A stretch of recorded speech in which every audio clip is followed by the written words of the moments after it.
Commander Ryan Caldwell gazed upon the grim vista of Xiphos 9 through the reinforced observation window of his shuttle. The swirling dust storms and sulfuric mists that perpetually haunted the planet's surface seemed to shimmer with a sickly bronze hue under the distant glow of its star, Kalos Beta. A dull ache tugged at his chest, for the legends surrounding this forsaken mining colony were infamous throughout the galaxy. Corruption, cruelty, and dire exploitation, these were the hallmarks of the solitary outpost that carved its existence from the planet's toxic seas of swirling dust. He had been dispatched with a small team of Federation enforcers to investigate rumored abuses and misappropriations of precious resources. The Federation Council suspected that the local authorities on Xiphos 9, particularly the ruling corporate entity known as Corp, were conducting clandestine operations, siphoning more than their share of the planet's underground crystals. Ryan had been involved in many challenging missions before, from negotiating trade treaties to apprehending renegade pirates on the fringes of known space.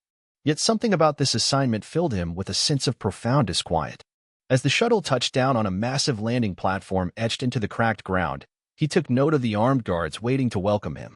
Their uniforms were stamped with Corp insignias, and each guard carried a plasma rifle with an air of casual menace. The platform's floodlights illuminated every speck of dust drifting across the gloom, while massive metal scaffolds sprouted from the planet's surface like the ribs of a giant mechanical beast. Overhead, the faint outline of a battered atmosphere shimmered with the reflections of industrial waste. With a hiss, the shuttle doors opened. Ryan stepped onto the platform, the stale and acrid air stinging his lungs through the thin filter of his respirator. He was a man of average stature and lean build, but his presence, calm, watchful, imbued with an iron sense of duty, commanded respect. His close-cropped hair was flecked with a touch of gray at the temples, a testament to the many perils he had faced during his years of service to the Federation. At his side strode Lieutenant Marisol Vega, a keen-eyed officer with a reputation for unwavering integrity. Her features, sharp and resolute, mirrored Ryan's quiet tension. They were met by a representative of Corp, a tall woman in a pristine silver uniform with epaulets that glittered under the harsh industrial lights. She introduced herself in a clipped tone. Kara Sarialon, head of corporate security. The directive from the Federation, I presume? Her expression was opaque, neither welcoming nor openly hostile. Yes, Ryan said, offering a terse nod. Commander Ryan Caldwell, accompanied by Lieutenant Vega and a small investigative unit. We intend to conduct a thorough inspection of your mining operations in accordance with the Federation's mandate. A flicker of something irritation, perhaps, passed over Kara's face, yet she forced a gracious smile. Of course, Commander. We shall cooperate fully. But you must understand, Xiphos 9 is not a simple environment. Time is crucial. Productivity cannot halt. Our planet's storms can be unforgiving. Ryan glanced at the swirling dust storms on the horizon. He did not doubt her words regarding the unforgiving climate. However, a sense of wariness grew within him. Corp was known for its secrecy. We'll adapt, he responded. My team is ready. With a flurry of curt orders, Kara led them inside a reinforced corridor that burrowed into the heart of the main facility. The structure was a testament to corporate efficiency, corridors of metal walls, flickering overhead lights, and the hum of life support systems. None of it felt welcoming. Workers trudged past in dusty overalls, their eyes vacant, shoulders slumped from long shifts with little rest. Armed guards flanked these corridors at intervals. Occasionally, a trembling laborer would dart anxious glances at the Federation uniforms, as if pleading for intervention. Ryan made a mental note of every bruise and ragged cuff he observed. Xiphos 9 was living up to its foul reputation. At last, they reached a command center of sorts, a wide-domed chamber with panoramic displays of raw data scrolling across screens. The room was dominated by a massive, semicircular console, behind which stood a slender man in a gleaming black uniform. His face held the cultivated politeness of a corporate official schooled in deception. Welcome, Commander Caldwell, he said with a sweeping gesture. I am Administrator Frayne, Corp Director on Xiphos 9. I trust your journey was uneventful. Ryan surveyed the chamber with cool composure. For the moment, he said, everything is under control. I'd like access to your mining logs, shipping records, and personnel rosters. We also request a complete tour of your extracting facilities. A flicker of annoyance crossed Frayne's face. Certainly, Commander. But I must warn you, we run around the clock. Our economy is fragile, and halting operations can be disastrous. Marisol stepped forward, returning the director's cool gaze with unwavering resolve. We'll do our best not to disrupt your daily routine, Director Frey. However, we are here to ensure compliance. Any lack of cooperation will be noted. Frey's eyes hardened. Of course, Kara will see to your every need. Thus, the uneasy alliance was set. With that, the two Federation officers were escorted away from the command center, deeper into the labyrinth of corridors. Ryan felt the tension thick in the stagnant air. He had a foreboding that something dreadful and extraordinary lurked in the shadows of Xiphos 9. He could not have known how right he was, nor how the next hours would change the course of his life, and perhaps the galaxy itself. For all the whispered rumors about monstrous creations and hidden labs, nothing could have prepared him for the sight he would soon behold, a titan in chains, a towering violet-skinned giantess. Neither myth nor machine, but a living being of indescribable power and grace. Over the next few days, Ryan and Marisol began their inspections, accompanied at all times by Kara and her team of security officers. The routine quickly wore on the Federation investigators, a blur of noisy assembly lines, sweltering mining shafts, and backbreaking labor. Ryan's mission was to verify shipping manifests and confirm that the refined crystals matched the amounts declared to the Federation. By day 3, it became evident that certain accounting discrepancies hinted at a more covert operation lurking behind the official records. Ryan's suspicions grew when he interviewed a few laborers in private. He heard fleeting references to a secret project deep beneath the planet's surface. "They say something is locked away," whispered one trembling miner, eyes cast nervously over his shoulder as if expecting eavesdroppers at every turn. "We're told it's a monster. The security teams, those men in black, they bring equipment and never come back." The miner would say no more, intimidated by the presence of an armed Corp guard. That night, while poring over the day's data in his cramped quarters, Ryan ruminated on these rumors. Marisol joined him, tension etched on her features. "I've been analyzing logs," she said in a hushed voice. "There's a massive energy drain from the facility's lower levels. The official explanation is that it's an older power grid, but it seems far more consumption is happening than can be explained by standard operations." Her keen eyes flashed. "I suspect they're running something big down there, Commander, a piece of technology or perhaps an experiment that requires constant energy. It could be related to the rumored monster." Ryan leaned back, exhaling a long breath. "We need to see it for ourselves. But how? Kara and her security dogs watch us like hawks. I doubt Frayne would let us anywhere near a secret lab if he can help it." Marisol's lips pressed into a determined line. "We'll find a way. The Federation granted us broad authority. If we suspect wrongdoing, we can demand access. If they refuse..." Ryan nodded. "We'll force the issue. But let's gather more proof first. They can claim the rumor is nonsense without something concrete. Let's stay vigilant." The next morning, Ryan confronted Administrator Frayne with questions about hidden research facilities. As expected, the man feigned confusion. "Commander, we have no clandestine laboratories. Xiphos 9 is a mining colony, not a scientific outpost.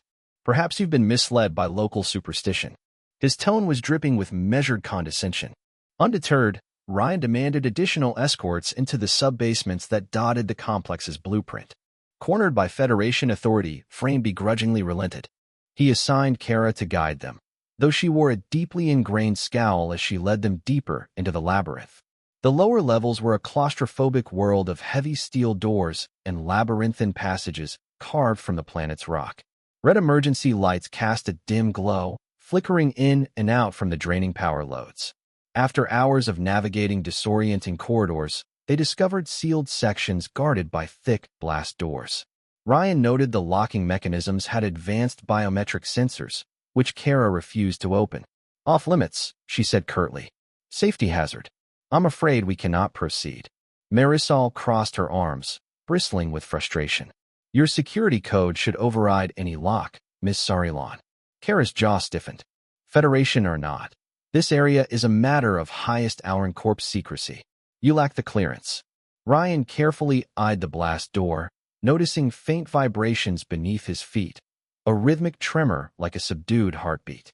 Something powerful lay beyond. He forced a diplomatic tone. "I'll remember your refusal. We'll address this with Director Frayne. If we have a mandate to see everything, we'll see everything." Kara exhaled slowly, her expression unreadable in the dim red light. "As you wish, Commander." She motioned for them to return. Ryan and Marisol had little choice but to retreat for the moment, though their curiosity was now ablaze. Late that same night, as the facility's corridors settled into a thin hush broken only by the thrum of machinery, Ryan devised a plan. "We'll infiltrate that sealed sector," he told Marisol quietly. "We can't rely on them to show us willingly. If we wait for official clearance, they'll hide the evidence." Marisol glanced around, ensuring no hidden surveillance drones hovered nearby. "All right, how do we proceed?" Ryan tapped the screen of a portable scanning device, newly configured with software to bypass standard security measures. "I'll distract Kara tomorrow. She'll take me on a fool's errand to more worthless tours. Meanwhile, you slip away with 2 of our most discreet troopers and attempt to crack the biometric lock. If that fails, use the override codes we brought from the Federation's central database. We have to see what's behind those doors." A faint smile touched Marisol's lips, though her eyes betrayed the weight of the risk. "Understood, Commander. I'll be careful." As Ryan sank into a fitful sleep that night, a nagging sense of foreboding tugged at him. The word monster drifted through his mind, intermingling with the fear-stricken faces of the miners. He saw flickers of violet skin, shackles, and hollow eyes in his half-conscious visions. He had faced many threats in his life, but something about this place felt older, more primal, like the hushed power that pulsed at the core of Xiphos. 9 was no mere machine, no trivial experiment, but a living being of unimaginable might. The next day, Ryan pretended to cooperate placidly with Kara's endless tours of smelting vats, conveyor belts, and storage depots. She lectured on workforce efficiency and corporate expansion, but he paid little attention, fixated on Marisol's covert mission. Every minute felt drawn out to agonizing length. Finally, after several hours, the signals on Ryan's wrist communicator indicated success. Marisol had gained access. When he excused himself under the pretense of needing to make a secure channel call, Ryan stepped away and slipped into a side corridor. Under the hum of flickering lamps, he opened a channel. "Marisol, are you inside?" Her voice crackled over the link, tense but triumphant. "Yes, we've bypassed the door. You won't believe what's down here." He held his breath. "Report." A brief static hiss, and then she spoke in a hushed rush. "Massive containment area. There's a life sign, large, extremely large. I see some kind of cage. It's not empty. Commander, it looks like a giant. Possibly female. Purple skin, easily 30 feet tall, maybe more. She's chained to the walls." A chill shot through Ryan's veins. Rumors of Titans, ancient beings said to dwell in distant corners of the galaxy, were a matter of myth and legend. "Are you certain?" "Absolutely," came her stunned reply. "This is no rumor. She's real, and it appears they've been taking samples of her genetic material. The instruments here, they look like they're siphoning off her energy. Commander, she's shackled, battered.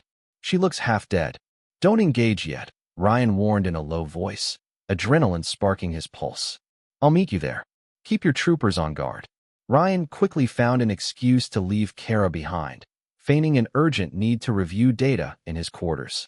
Once free, he navigated the labyrinth, carefully dodging patrols, until he reached the sealed blast door in the sub-basement. He stepped through the parted metal gates, heart thudding. The corridor beyond was lit by a series of overhead lights that buzzed with intense power, revealing walls lined with tubes and wires. An antiseptic chemical odor hung heavy in the recycled air. Finally, Ryan emerged into a colossal chamber. The sight stopped him cold. Before him was a towering figure, a woman of giant stature, her violet skin marred by bruises and cuts that shimmered oddly under the stark luminescence. Her wrists and ankles were bound by thick metal cuffs, connected to cables that ran into heavy machinery. The device emitted a low drone as though it siphoned her life force. Even subdued and in obvious pain, her presence radiated a certain majestic grandeur. Marisol stood nearby, transfixed by the Titan's eyes, glowing, depthless pools of gold that conveyed suffering and a silent plea for release. Ryan inhaled sharply, his mind racing. He had never imagined such a being existed, yet here she was, living and breathing, her enormous chest rising and falling in labored breath.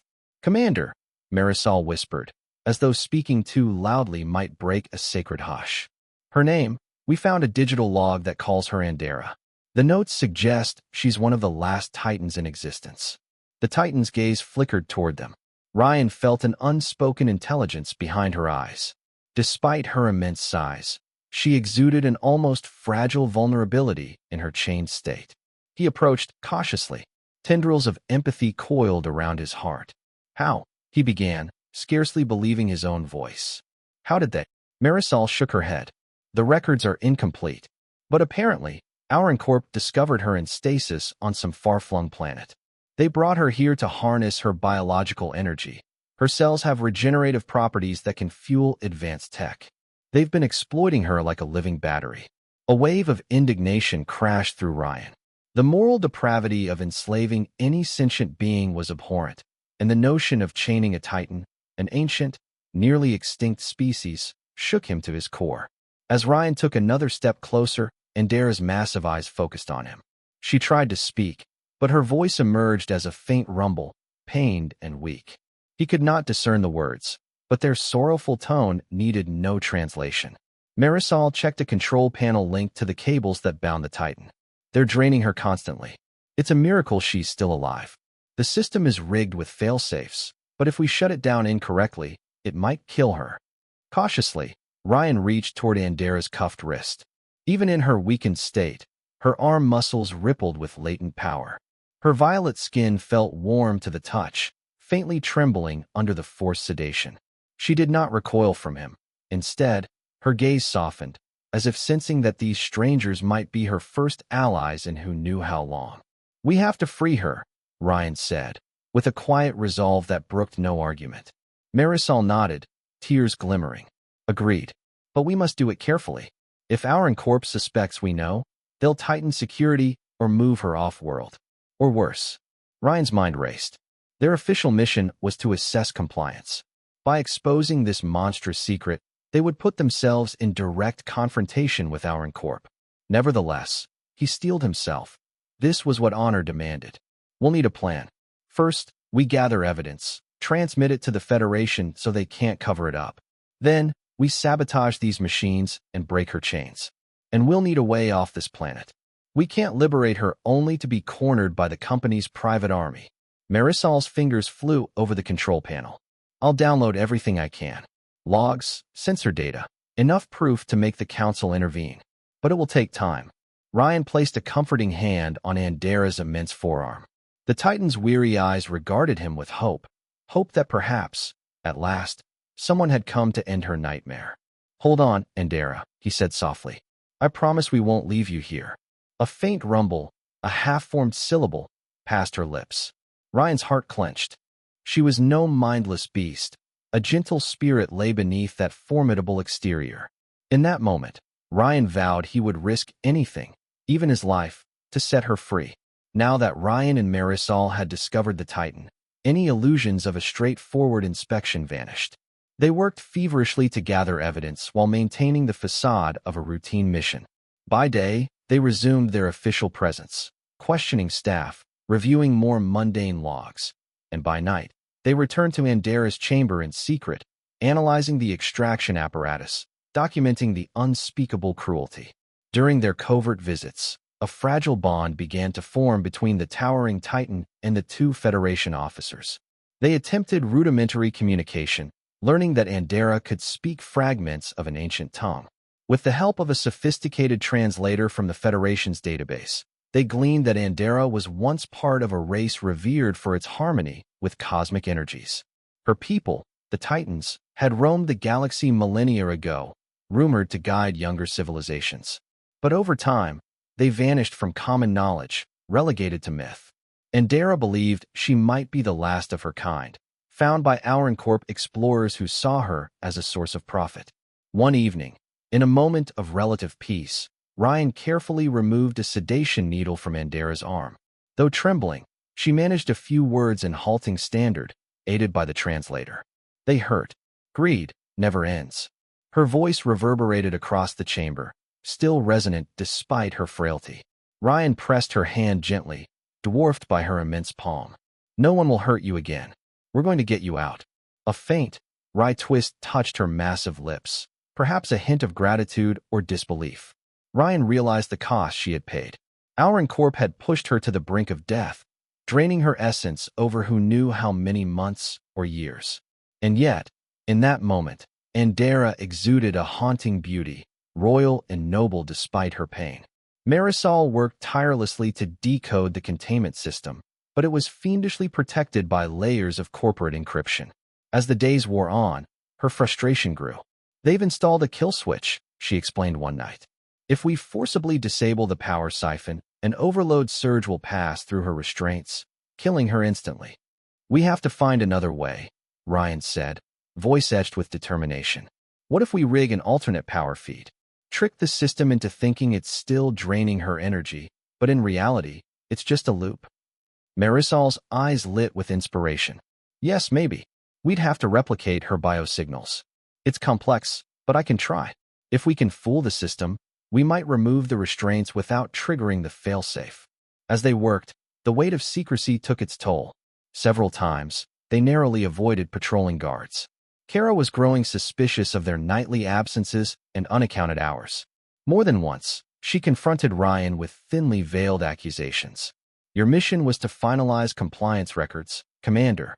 You seem to be spending an inordinate amount of time on private tasks." "Care to explain?" Ryan maintained a stoic facade. "The Federation's protocols are complex. We must be thorough. If you have concerns, take them to Administrator Frayne."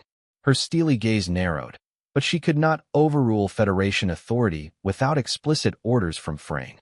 For the moment, Ryan held her at bay, though he knew time was running short. Their subterfuge could not last indefinitely. Meanwhile, rumors began to swirl among the beleaguered miners.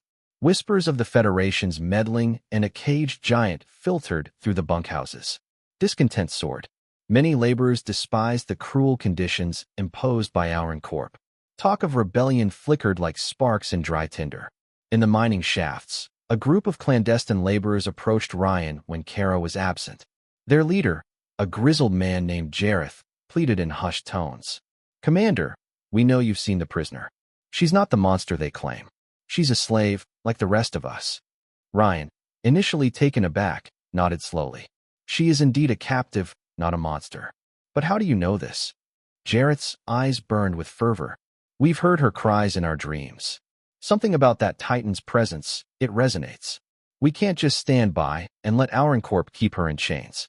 But we need help to free her, and ourselves." Ryan felt a surge of hope. The miners could be a valuable ally. Yet he also recognized the magnitude of the danger. "If you stand against Auron Corp openly, they'll strike you down." Jareth's rugged features twisted. "They already kill us slowly with brutal shifts and meager rations. We have nothing to lose." Marisol, who stood alongside, regarded Jareth gravely. "We're close to a plan, but we need your help to distract the guards, maybe sabotage some security systems." Jareth clasped her arm in solidarity. "Say when." Days turned into nights of fevered planning. Ryan and Marisol hashed out a timeline. First, they would finish forging a decoy power loop to bypass the kill switch. Next, they would incite an uprising in the mines, creating chaos that would draw Auron Corp's security forces away. Finally, they would strike, free Andara, and head for Ryan's parked transport shuttle. From there, with luck, they could break past the planetary defense perimeter and escape into the stars. In fleeting moments of rest, Ryan returned to Andara's side. Slowly but surely, her sedation was reduced, her voice and spirit returning. She told him fragments of Titan lore, how her people once guided entire species toward enlightenment, how some had turned on them out of fear and jealousy. She recalled hazy memories of an ancient war. As she spoke, Ryan felt a bond forming, not simply of pity, but of admiration, even kinship. And in the glimmer of her luminous eyes, he sensed a growing trust. Though their words were few, the emotion exchanged in those silent moments was profound. As he gently laid a hand upon her colossal fingers, a subtle warmth fluttered in his chest. She was no monster, no captive to be pitied. She was a living wonder, a miracle, whose dignity had been trampled by rapacious greed. Ryan vowed again that he would not fail her. When the day of the uprising finally dawned, the skies of Xiphos, 9 churned with violent dust storms. Lightning arced across the horizon, illuminating swirling debris in a sulfuric haze. In the early hours, while Auron Corp's night shift changed guard, Jareth and his fellow miners triggered a chain reaction of sabotage in the lower tunnels. Conveyor belts jammed, power couplings exploded in showers of sparks, and toxic gas lines were severed. Alarms blared throughout the colony. Security forces scrambled to contain the disaster. Meanwhile, Ryan and Marisol hurried to Andara's chamber with a small, trusted squad of Federation troopers who had secretly landed on Xiphos 9 days ago. They converged around the monstrous containment device. "Marisol," Ryan said, voice taut with tension, "it's time." She nodded, hooking up a portable generator and a tangle of cables to the main console. Her fingers danced across the controls. "By redirecting this feed into a closed circuit, we can fool the system into believing it's still draining Andara's energy. Once it stabilizes, we can disconnect her restraints." Andara, more alert now, watched them quietly. Her breathing ragged, she mustered her energy. She knew freedom was near, yet held herself in check, for the lethal failsafe was still armed. If she tried to break free prematurely, it would kill her instantly. After a tense minute, Marisol's expression lit with triumph. "It's done. The decoy is online. Commander, cut the restraints, carefully." Ryan hefted a specialized plasma cutter, its beam sharpened to slice through the Titan's shackles. One by one, he severed the metal cuffs. The cables sparked, then fizzled harmlessly as the new circuit took over. A subdued hum echoed in the chamber, indicating success. The moment the last restraint fell away, Andara drew a deep, shuddering breath. The sedation that had blunted her senses for so long was finally wearing off. Ryan stepped back, beckoning her to stand if she could. Slowly, with tremors of exhaustion racking her vast form, she rose to her full height. Chains clattered at her feet like broken serpents. "Free." Her voice resonated through the chamber like distant thunder. Through the translator's halting interpretation, they gleaned her deep relief and gratitude. Ryan's heart pounded, a mixture of awe and urgency. "We must move now," he said, sparing a glance at the raging storm of alarms outside. "Corp's forces will be on high alert. Jareth and the miners are giving us a window, but it won't last. We have to reach the shuttle." Andara swayed, unsteady from her long captivity. Ryan and Marisol scrambled to reposition the ceiling panels, opening a large cargo hatch. It was built to move heavy equipment, and they hoped it would allow Andara to exit the subterranean level. Guided by Ryan's signals, she stooped to follow them through a series of wide industrial corridors. The colony above was in chaos. Clashes erupted between armed security teams and rebellious miners. Fire suppression systems and alarm klaxons blared as the sabotage unleashed small-scale pandemonium. The swirling dust storm outside hammered at the outer walls. Hurrying along, Ryan motioned for his squad to provide cover. Plasma bolts whizzed overhead as pockets of Corp guards spotted them, shouting in alarm. Gunfire stuttered through the corridors. Andara, still weak but determined, ducked behind cargo containers, letting the smaller fighters lead the skirmishes. She reached out once, gently lifting a collapsed support beam so that Ryan's group could pass through. Her intervention, though measured, saved precious moments. Step by step, they fought their way to the upper hangar bay, the site where Ryan's shuttle was parked. What they saw upon arrival chilled them. Karasarilan and a squad of elite troopers lay in wait. The distant thunder of the planet's storms formed a dramatic backdrop to the standoff. Kara's voice rang out, amplified through a tactical speaker. "Caldwell, I should have known you'd betray the company. Surrender, and we'll spare your men. Hand over the Titan, and maybe Administrator Frayne will be merciful." Ryan raised his rifle, taking cover behind a metal crate. He glanced at Andara's towering form, her eyes smoldering with rage. In that moment, he realized there could be no compromise. To save Andara meant forging a path of defiance against Corp. His voice cut through the dust-choked air. "I serve the Federation, not your twisted greed. Your crimes here are over." Sporadic gunfire erupted. Marisol yelled, "Keep Andara shielded." Their troopers returned fire. Bolts ricocheted off the crates and walls, lighting the gloom. Caught in the open, Andara scrambled behind tall cargo structures, her breath ragged. Yet within her battered limbs, a faint current of ancient power stirred. Her will to live and protect her newfound allies resonated in the chamber. Summoning hidden reserves, she stepped forward, ignoring the blasts that whizzed past. With a guttural sound, she heaved a massive cargo container, lobbing it with surprising force at the enemy position. Kara's troopers scattered, some pinned under the fallen crate. But Kara, an experienced fighter, recovered swiftly. She rolled aside, leveling a high-yield plasma launcher at Andara. Seeing the movement, Ryan vaulted from cover and fired a desperate shot. His aim was true. The plasma bolt tore into the launcher's casing. Kara's weapon misfired, erupting in a small explosion that hurled her against a wall. Smoke filled the bay. With the main threat momentarily neutralized, Ryan barked orders into his communicator. Shuttle crew, open the landing ramp. Prepare for immediate evac. The bay doors groaned open, revealing the swirling dust storm outside. Lightning danced across the horizon, painting the night with flickers of white and purple brilliance. The Federation shuttle's ramp extended, buffeted by gale force winds. Marisol, Ryan, and the troopers ushered Andara onto the ramp. She had to crouch to fit through the cargo entry, the interior barely accommodating her giant frame. She collapsed inside, breath coming in labored gasps. Alarm klaxons and the crackle of gunfire echoed behind them. Ryan sprinted to the cockpit, urging the pilot to lift off. The craft's engines roared to life, thrusters pushing away from the hangar floor.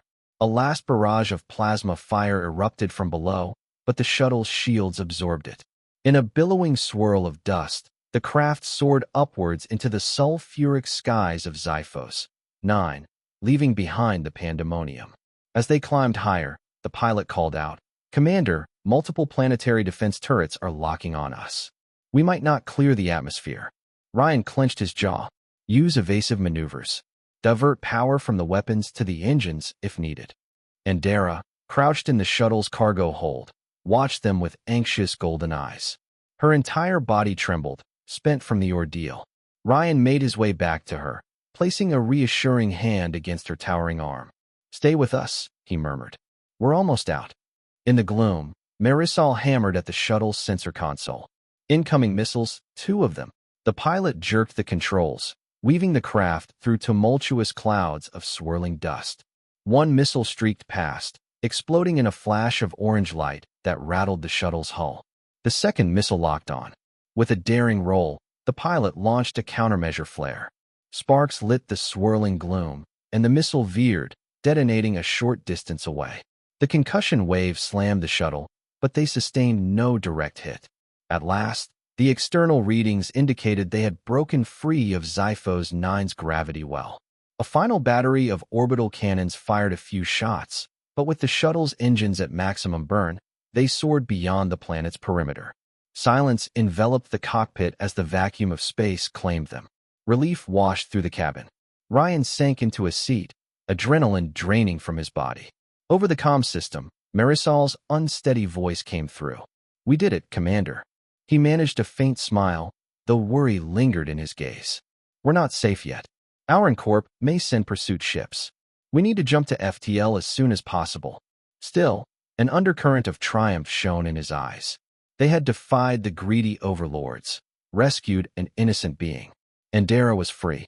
But what came next was uncertain. An uncertain future for a Titan in a galaxy that might still fear her or seek to exploit her. Yet in that precarious moment, Ryan felt a strange lightness in his heart, a sense of purpose newly ignited. Safely beyond Xiphos 9's immediate defenses, Ryan and Marisol focused on charting a course for Federation space. Due to the unstable dust storms that permeated the region, they needed to find a stable corridor for faster-than-light travel. The ship's navigation AI beeped continuously, sifting through gravitational data.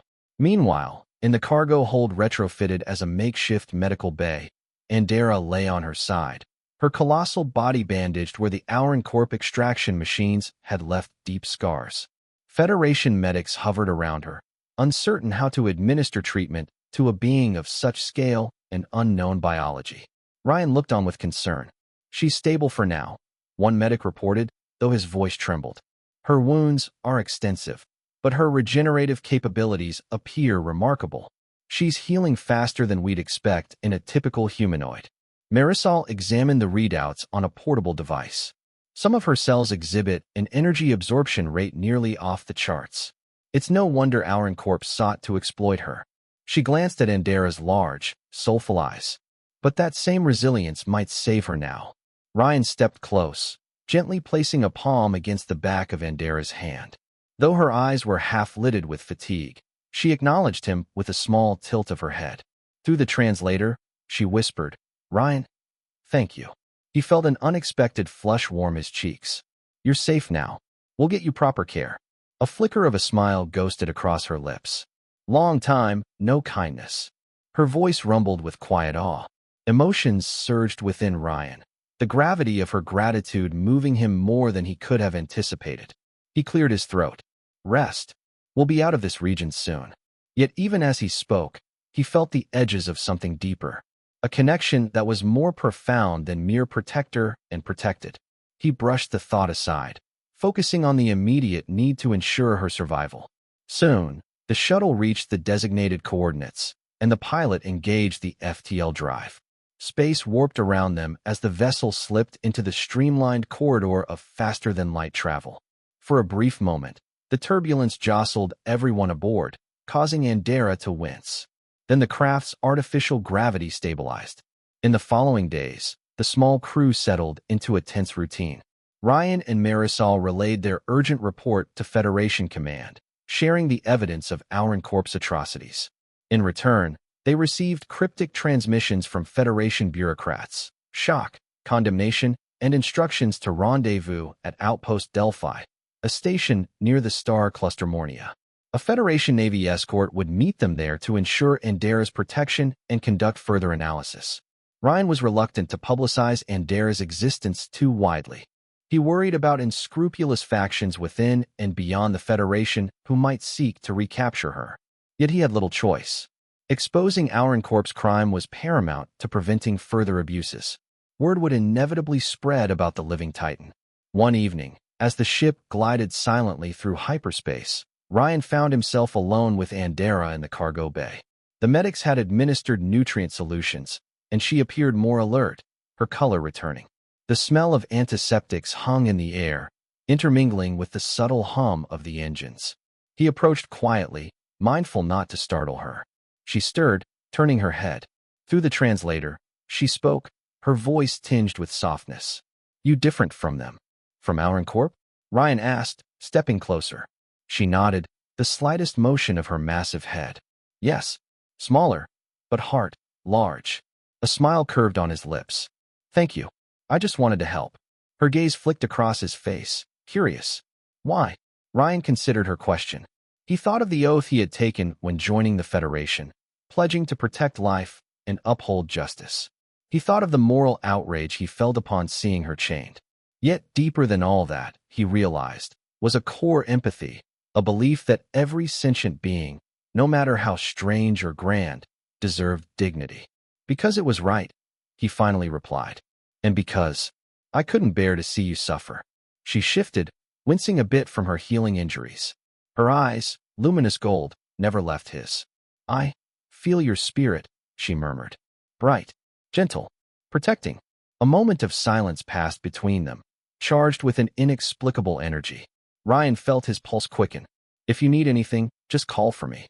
With noticeable effort, Andara raised her hand, each finger nearly as long as Ryan's forearm.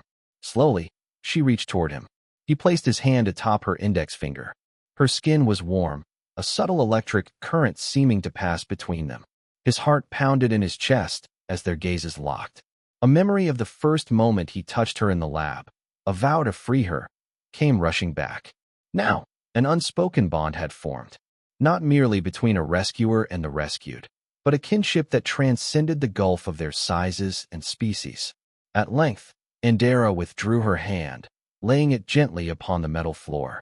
She drifted into a half-sleep, lulled by the medication. Ryan stood there for a moment longer, wrestling with feelings he had never expected to face on such a mission. Then he turned to leave, uncertain yet oddly hopeful. Outside the cargo hold, Marisol waited, arms crossed. She gave him a pointed look. "She trusts you." He nodded slowly. "Yes." A faint, knowing smile curved her lips. "Do you trust her?" Ryan let out a breath. "With my life." Their eyes met in quiet understanding.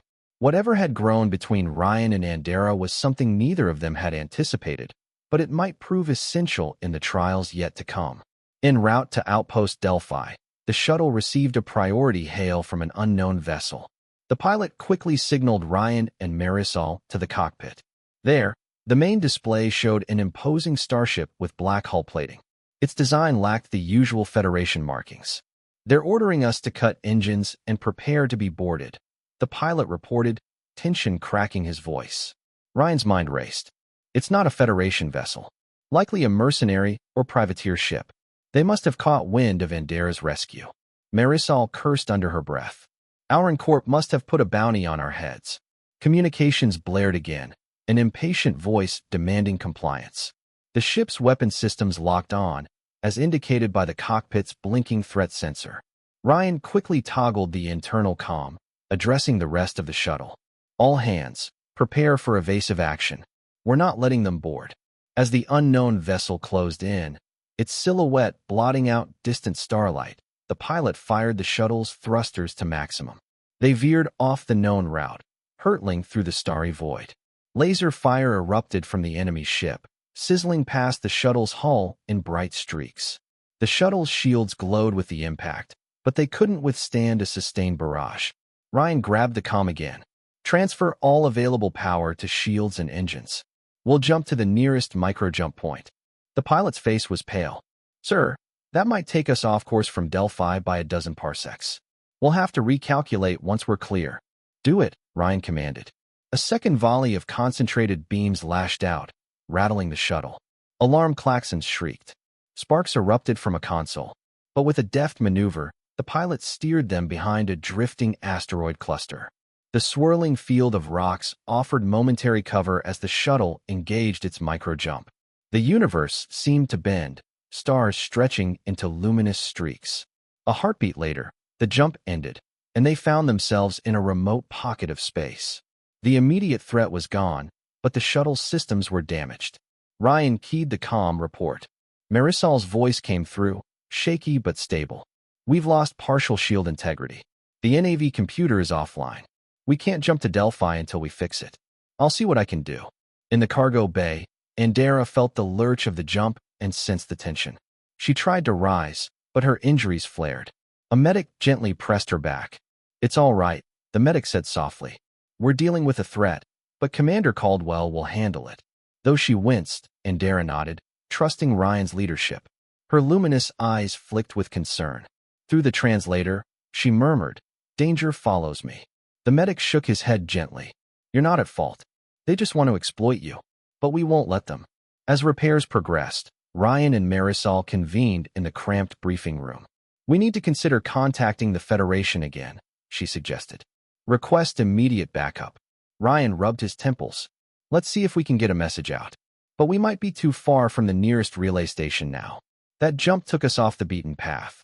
A moment of silence followed, the weight of uncertainty pressing upon them. Ryan then asked quietly, "How is Andara coping?" Marisol offered a small, reassuring smile. "She's recovering steadily." "That's good news, at least." Ryan nodded, relief evident. "Good. Let's hope we can find a safe route." An hour later, Marisol managed to restore partial functionality to the navigation systems. They located a star system on the charts, a small, uninhabited cluster known as the Orinth Frontier. It was rumored to contain hidden cosmic anomalies, but if they could slip through, they might shake off potential pursuers. Ryan agreed to divert there, hoping the short-range scramble would protect them until they could re-establish contact with Federation forces. When they entered Orinth space, they discovered a swirling nebula that shimmered in hues of turquoise and magenta, lit from within by energetic plasma discharges. The shuttle's sensors indicated pockets of intense gravimetric fluctuations, dangerous, yet potentially advantageous if they needed to hide from trackers. Carefully, the pilot threaded the shuttle through the nebula, using the ionized gas clouds to mask their energy signatures. For a time, it seemed they had eluded pursuit. Ryan could finally exhale, his shoulders sagging with weariness. He visited Andara in the cargo bay, updating her on the situation. She raised a colossal hand, letting him press his smaller palm against it. "Safe for now?" she asked, her voice resonating softly. Yes, he answered. We're making repairs, and then we'll continue to Outpost Delphi. The Federation will protect you. She seemed to hesitate, an uneasy flicker in her eyes. Federation, some among them, fear me. You do not. Ryan felt a pang of empathy. My government isn't perfect, but we have laws against exploitation of sentient beings. And I promise I'll stand by you. They won't chain you again. Her gaze lowered, burdened by memories of captivity. I fear, but I trust you. His chest tightened. Gently, he laid a hand on her finger, a gesture that had become their unspoken bond. I won't betray that trust. In that tender moment, a grim beep sounded from the overhead intercom. The pilot's urgent voice cut through. Commander Caldwell, sensors detect another ship entering the nebula. It's on an intercept course. Ryan felt a stab of dread. Marisol, to the cockpit. We have unwelcome company. He gave Andara's hand a reassuring squeeze, then rushed out of the cargo bay. A renewed chase loomed, a deadly game of cat and mouse in a cosmic swirl of plasma clouds. Yet for all the danger, a hidden hope remained, that in saving Andara, he had found a purpose greater than any he had known before. In the cockpit, Ryan and Marisol watched the sensor readouts. The unidentified starship that had attacked them earlier emerged from behind a roiling purple cloud. They must have tracked us via some advanced sensor suite, Marisol muttered. We can't shake them easily. Ryan clenched his jaw. Then we fight. Launch drones, scramble their targeting. Engage autopilot evasive maneuvers. Under Ryan's command, the shuttle deployed a handful of small decoy drones, each broadcasting confusing electromagnetic signals. The nebula crackled with plasma arcs, further distorting sensor data. Laser beams lit the starflecked darkness in neon swathes. The enemy, relentless, fired a barrage of concussion missiles that weaved around drifting asteroids. One missile clipped the shuttle's aft shields, causing a brief power overload. The lights flickered. Alarms wailed. Marisol gripped her console. Shields at 30%, Commander. Charge the railgun, Ryan barked. Aim for their weapons array. The shuttle, though smaller, boasted advanced Federation armaments. A high-velocity projectile launched from the railgun, slamming into the enemy ship's forward batteries. A muted explosion flared across the vacuum. But the hostile vessel was no easy prey. It retaliated with a precision volley that tore through the shuttle's starboard thruster. Fire alarms screeched. Smoke filled the cockpit, forcing Ryan and Marisol to don emergency masks. The pilot fought to stabilize the vessel as it lurched violently. We've lost half our maneuverability, he shouted. Down in the cargo bay, Andara sensed the impacts, the deck bucking beneath her massive frame. She forced herself up, ignoring the jolt of pain. The medics tried to restrain her, but she gently pushed them aside, determined to help somehow. Meanwhile, the starship closed in. Over the comm, a harsh voice snarled, "Surrender the Titan, or be destroyed." Ryan refused to yield. "Over my dead body," he hissed under his breath. If they surrendered, Andara would be recaptured, an unthinkable outcome. A plan formed in his mind. "We can use the nebulous plasma storms," he told the pilot. "Find a region of high energy discharge. If we lead them there, their systems might overload." Marisol nodded grimly, quickly inputting coordinates on her console. "We'll have to risk ourselves, too." "It's that or certain capture," Ryan answered. The pilot steered the wounded shuttle deeper into the shimmering chaos of the nebula. Tendrils of bright ionized gas whipped past the view screen. Electric arcs flared, bridging asteroids with cosmic lightning. The enemy ship followed, refusing to break pursuit. As the shuttle approached a particularly volatile pocket, the nebula's energy readings spiked. The sensors crackled with warnings of deadly radiation surges. Ryan clung to his seat, sweat beading on his brow. "Arm the last of our missiles," he ordered. "We'll detonate them in that plasma discharge. It should cause a chain reaction." Timing was critical. The pilot took them dangerously close to the swirling cosmic vortex. Then Marisol pressed the trigger, launching twin missiles into the heart of the plasma storm. Before the enemy could retreat, a cataclysmic burst of energy detonated, sending shockwaves of ionized fury through the region. The shuttle was flung like a leaf in a gale, systems shorting and sparks dancing around the cockpit. Ryan clutched the controls, fighting to keep the craft from spinning out of control. The enemy ship fared worse. Wreathed in arcs of blue-white lightning, it careened, hull fracturing under the onslaught of superheated plasma. An eruption of flame lit the nebula as the vessel broke apart. Relief pulsed through the battered shuttle. They had survived, but barely. Smoke still drifted in the cockpit, and emergency lights blinked ominously.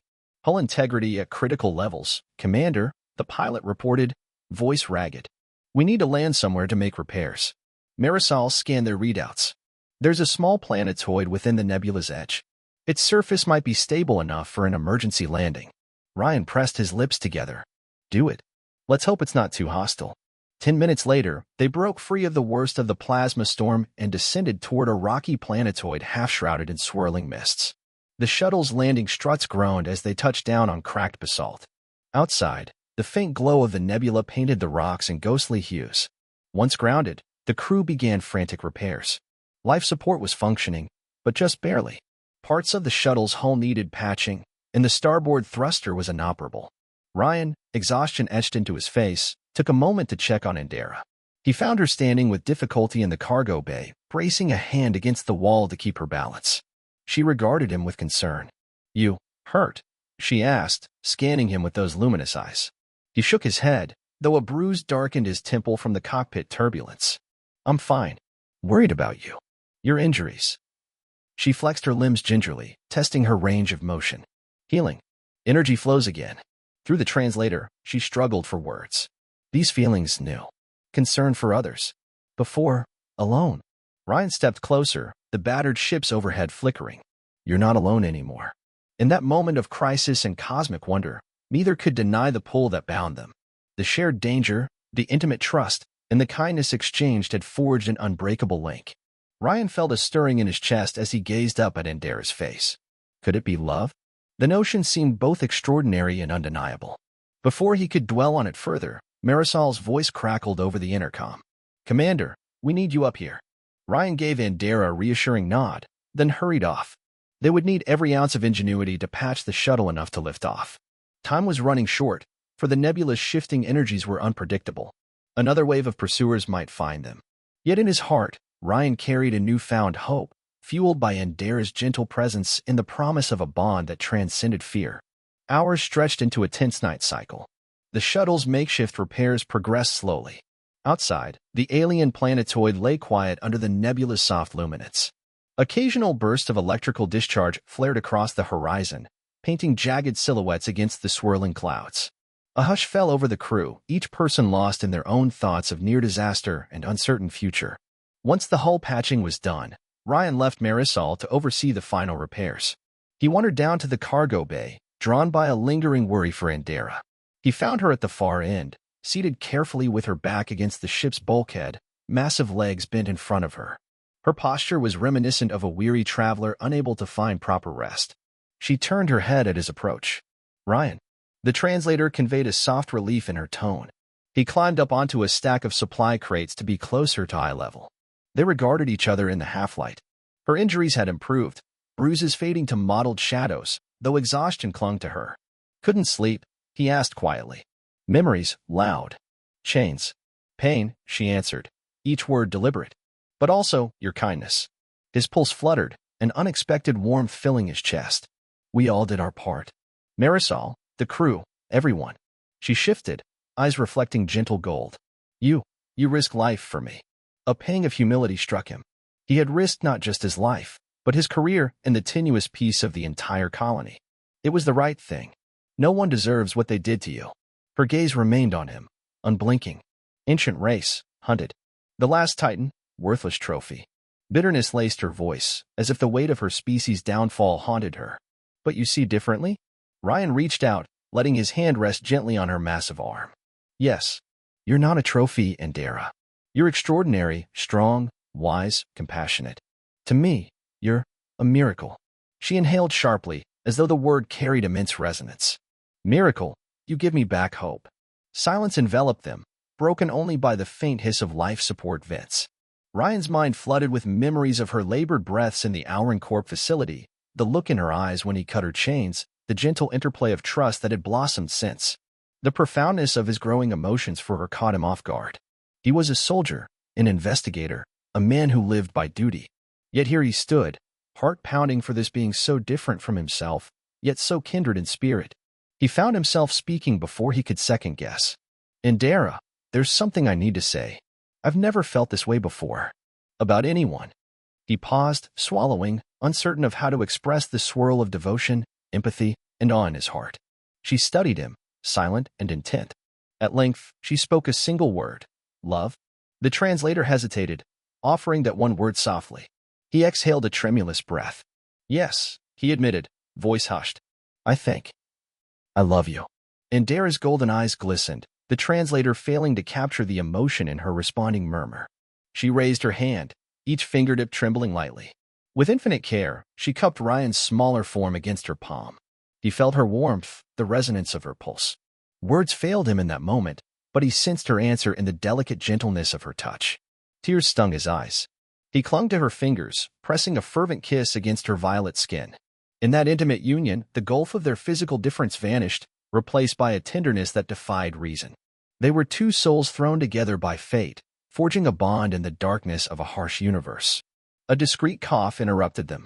Marisol stood at the cargo bay door, her expression caught between embarrassment and cautious joy. Commander, sorry to intrude, but we finished the repairs. We can attempt liftoff. Andara slowly lowered her hand, letting Ryan step down from her palm. He cleared his throat, wiping his eyes, though a slight smile curved his lips. Thank you, Lieutenant. I'll join you in the cockpit shortly. Marisol's gaze flicked between them. Softly, she said, take your time, Commander. Then she departed, leaving only the echo of footsteps. Ryan turned back to Andara. We're heading for Delphi again. Are you ready? She nodded, a faint smile easing the lines of worry on her face. With you, yes. He pressed her hand gently once more, then hurried away, heart aflame. Love, fragile yet powerful, had sprouted amid the swirling chaos of cosmic storms. If they could reach Federation space, perhaps they could fight for a future where such a bond was not merely a fleeting dream. The moment of final ascent came at dawn, or what passed for dawn beneath the glowing tapestry of the nebula. Engines roared, the battered shuttle straining against the planetoid's feeble gravity. With a shudder and squeal of metal, they launched into the swirling clouds. The repairs held, albeit barely. Ryan sat in the cockpit, fists clenched as the pilot guided them through the last labyrinth of cosmic hazards. At last, they broke free of the nebula, emerging into the open stellar corridor. A wave of relief swept over the crew. They set a course for Outpost Delphi, hoping the Starlanes would be free of further ambushes. This time, fate seemed to show mercy. No hostile vessels appeared on sensors. Hours slipped by in a haze of quiet tension, until the outpost's beacon glimmered on the NAV display. Delphi was a robust Federation station orbiting a bright yellow star. As the shuttle neared, they exchanged identification codes. A flurry of messages ensued. Clearly, their transmissions about Alran Corp's crimes had stirred alarm. The docking controllers cleared them for immediate landing. Federation medical and security teams awaited them. Despite the mild relief, Ryan felt a leaden knot in his stomach. Presenting Andara to the Federation authorities would spark countless questions. Some might see her as a priceless asset, others as a threat. Yet he had faith in the Federation's guiding principles, flawed though they might be. And more than that, he vowed to stand by her side, no matter the cost. Docking clamps engaged, and the shuttle's airlock cycled open. Uniformed officers hurried aboard, scanning for injuries. Ryan met them at the threshold, hand raised in greeting. Commander Ryan Caldwell, Federation Enforcer Division, reporting in. A stern-faced Commodore stepped forward. We received your intel, Commander Caldwell. Alran Corp's crimes on Xiphos 9 are under immediate investigation. But is it true you have one of the Titans aboard? Ryan cast a glance back. Andara emerged from the cargo bay, stooping under the shuttle's bulkheads. The onlookers gasped, stepping back in awe. She stood proud, battered but unbowed, her violet skin glimmering under the station's fluorescent lights. The Commodore's stern gaze flickered with a trace of wonder. Great stars. Marisol stepped forward. Sir, this is Andara. We have evidence of her captivity and the exploitation of her biology by Alran Corp. We request immediate sanctuary for her. A tense silence followed, broken only by the beep of handheld scanners. Then the Commodore inclined his head. She will be granted safe harbor under Federation law. Amebe has been prepared for her size requirements as best as we could manage. We'll treat her as a diplomatic guest. He turned back to Ryan. But, Commander, there will be questions. The Council will convene an inquiry. You understand the ramifications? Ryan nodded gravely. I do.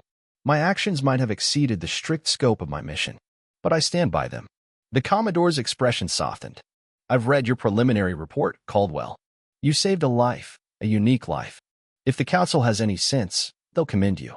For now, let's focus on Andara's well-being. In the days that followed, Andara was relocated to a specially modified hangar within Outpost Delphi, large enough to accommodate her. Federation physicians and xenobiologists examined her carefully, though she allowed only a few to approach, trusting Ryan above all others. Word spread through the station, stirring the hearts of many who were moved by the rescue of a legendary Titan. Behind the scenes, an emergency session of the Federation Council was convened via subspace communications. Corp's leadership was summoned to account for their actions. Administrator Frayn's outraged denials ran into a tsunami of evidence that Ryan, Marisol, and the miners had gathered. A formal investigation was launched, with arrest warrants issued for key Corp officials complicit in the Titan's enslavement. Xiphos, 9, once an untouchable fortress of corporate malfeasance, fell under intense scrutiny. Throughout it all, Ryan stayed at Andara's side. As she regained strength, the two spent quiet hours discussing the possible future. She confided her lingering fears, how the galaxy might recoil from her. She expressed sorrow for the scattered remnants of her people, unsure if any survived beyond her. Ryan offered unwavering assurance. We'll search the Federation's archives, star charts, whatever it takes. We'll find if there are more of your kind out there. And if not, we'll still build you a life free from chains. Tears glimmered in Andara's eyes, a testament to her poignant hope. Together, she whispered. News of Andara's rescue circulated, igniting debate. Some argued the Titans were too powerful, a threat that must be contained. Others hailed Andara as a testament to Federation ideals of compassion and unity. The Council ultimately ruled that she should be granted official protected status. Ryan was named her official liaison and guardian, a role he accepted without hesitation. When the day of the final hearing arrived, Ryan and Marisol stepped before a holoscreen that broadcast the Council's presence. Andara sat behind them, looming tall yet calm. A hush settled in the chamber. Commander Caldwell, intoned the Council's presiding official, we have reviewed your report and the associated evidence. Your decisive actions undoubtedly saved a sentient being from grievous exploitation. However, you also violated certain protocols in effecting your rescue. Ryan bowed his head. I accept full responsibility for any breach of protocol. A pause. The official continued, yet in light of the extraordinary circumstances and the Titan's well-being, we find your actions justified. You will receive commendation for your bravery. Additionally, the Council decrees that Andara shall remain under the Federation's protection. You are appointed as her official advocate, tasked with ensuring her interests are represented. Ryan let out a breath he hadn't realized he was holding. Relief and gratitude washed over him. Thank you, Council. The official nodded gravely. We are aware that the ramifications of this event may echo for years to come. The presence of a living Titan is unprecedented, but we will forge a path forward in line with our highest values. After the hearing adjourned, an outpouring of curiosity and support swept through the station. Diplomats, researchers, and newscasters clamored for a glimpse of Andara. She bore their scrutiny with stoic grace, though she often retreated to the quieter compartments of her designated hangar. Ryan visited her there one evening, after the throng of visitors subsided. He found her gazing through a transparent dome at the stars beyond. Soft lights illuminated her regal figure. She turned as he approached, a gentle smile curving her lips. It's done, he murmured. You're officially under the Federation's protection. No more hiding. She laid her hand palm up, inviting him closer. He climbed onto her hand, heart swelling with affection as he settled near her wrist. Their eyes met in a tender hush. Ryan, she whispered through the translator. I owe you everything. His fingers curled around one of hers. No, we owe each other. You remind us all what compassion can achieve, how it can triumph over greed. She gazed at him, her golden eyes shining. We still have journey ahead, but you are my guide, my light. Emotion welled in his chest. As you are mine, Andara. Gingerly, she lifted him closer, and he pressed a soft kiss to her cheek. They lingered there, locked in a profound moment of unity beneath the star-dappled sky. Across the cosmos, new beginnings stirred. Corp would face justice. Xiphos 9's miners would taste freedom, and the legend of the Titan, who found love and sanctuary among smaller beings, would spread, a testament that true strength lies in compassion, even when the galaxy labels you a monster. Outside, in the star-speckled vacuum, a bright swirl of cosmic dust drifted by, a silent witness to the miracle they had forged together. And in that shelter of hope and healing, Ryan and Andara began a story of their own, a story that would echo through time, reminding all who heard it that compassion, courage, and love can transcend even the widest divides. In the vast reaches of the galaxy, few encounters can compare to the story of Commander Ryan Caldwell and Andara, the last Titan. Their bond, forged in the fires of tyranny and tempered by unwavering compassion, serves as a timeless reminder. No wall of prejudice or greed is insurmountable when hearts stand united.